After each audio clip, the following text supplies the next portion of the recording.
देखिए, बतौर पार्टी अध्यक्ष, पार्टी कार्यकर्ता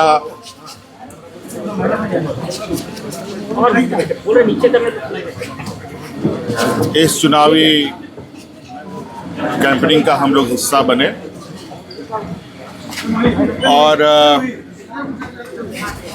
जो लोकतांत्रिक परंपरा है उसका निर्वहन हम लोगों ने किया और अब से कुछ घंटे के बाद चुनावी प्रचार प्रसार समाप्त हो जाएगा। अब हम लोग भी कमोवेश यहाँ से अब निकल चलने की ही जुगत में है कि अब हम लोग निकल चले और अब सारा कुछ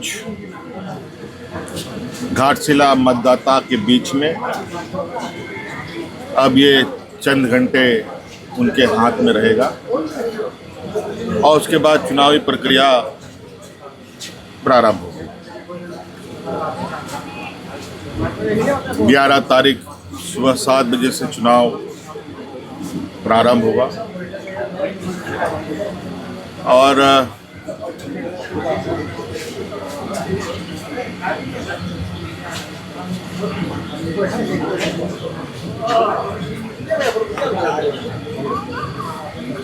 मुझे उम्मीद है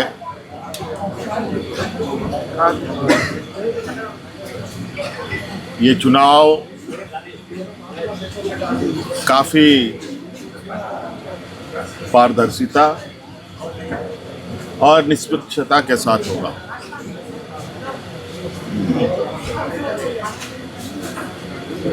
और आज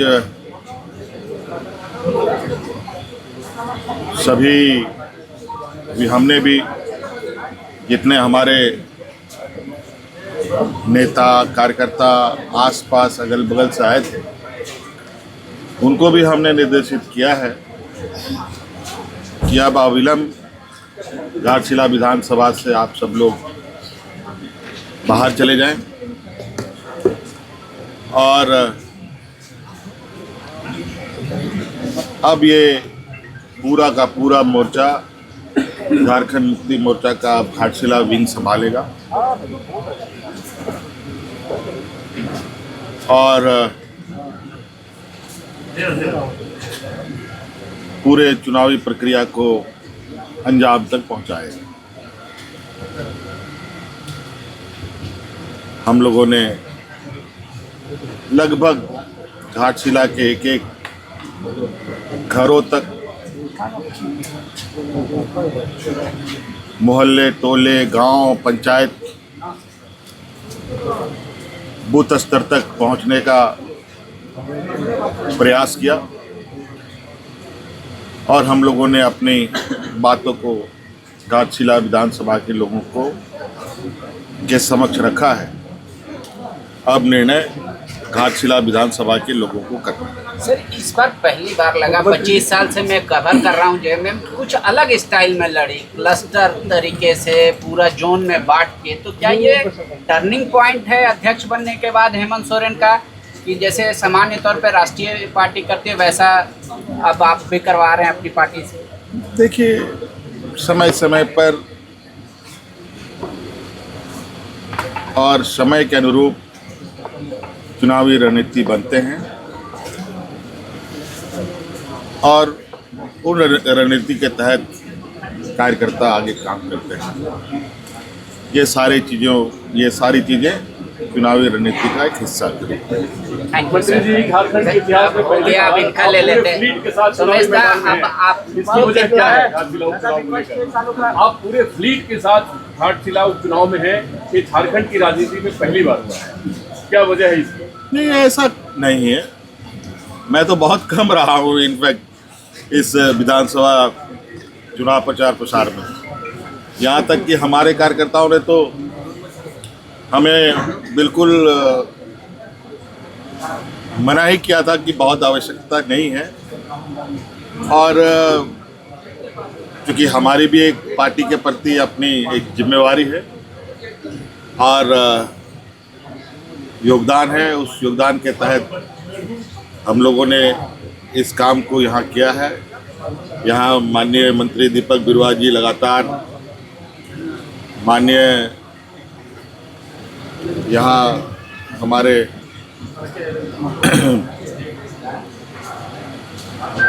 टुडू जी लगातार रहे हैं एज गार्जियन के तौर पर, और रामदास दाजी अब हम लोग के बीच में नहीं है, ये उपचुनाव है। स्वाभाविक रूप से एक जो हम लोगों का एक नया अध्याय इस घाटशिला में हम लोग लगाने जा रहे हैं, तो एक पूरे कार्यक्रम के दौरान सभी मंत्रियों का अलग अलग समय में भूमिका रहा। सब लोगों ने योगदान दिया है, अपना काम किया है, तो उसी को एक थोड़ा शेप अप हमने कर दिया यहाँ पर। देख लिया चारों तरफ घूम रहे हैं सब लोग। मुख्यमंत्री जी, विपक्ष का कहना है करो या मरो की लड़ाई है, घाटशिला का उपचुनाव। किसकी? विपक्ष के लिए ही होगी अगर वो कह रहा है। अब वो क्या कह रहा है नहीं कह रहा है वो उसकी बात है यार। ये बात उन्हीं से पूछो, उन्हीं से कहो, ये ज़्यादा अच्छा होगा मेरे लिए। हम अपने घर में क्या कर रहे हैं नहीं कर रहे हैं उतना ही हम बता सकते हैं। सोम गुरु के बाद ये पहला चुनाव है झारखंड मुक्ति मोर्चा का। क्या अपील करना चाहेंगे सभी मतदाताओं से, क्योंकि इसमें इतिहास बनने की भी गुंजाइश रहती है। ये बात सही है कि आज देश के और आदिवासी समाज के एक कद्दावर और एक महान व्यक्ति के रूप में आदरणीय गुरुजी आज हम लोग के बीच में नहीं है, और बड़ा संयोग है कि रामदास सोरेन जी भी साथ साथ में, उनका भी निधन उन्हीं के आगे पीछे कुछ ही दिनों में हो गया। आज गुरुजी के अनुपस्थिति में ये पहला चुनाव है, और ये पूरा विश्वास के साथ मैं ये कह सकता हूँ कि आदरणीय गुरुजी ने झारखंड राज्य को, आदिवासी समाज को, चाहे झारखंड के हों चाहे देश के हों, उन सब के प्रति जो उनके ऊपर जो लोगों का श्रद्धा रहा है, और उनको देखकर जो लोगों ने अपनी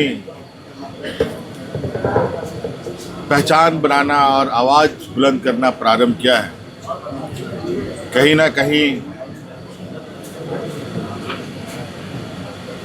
आज कम से कम इस प्रदेश में झारखंड मुक्ति मोर्चा ने के माध्यम से गुरुजी ने एक ऐसे सिपाहियों को तैनात किया है जहां अब गुरुजी द्वारा ट्रेन सिपाही पूरे मुस्तैदी से मोर्चा संभालने के काबिल है। Thank you.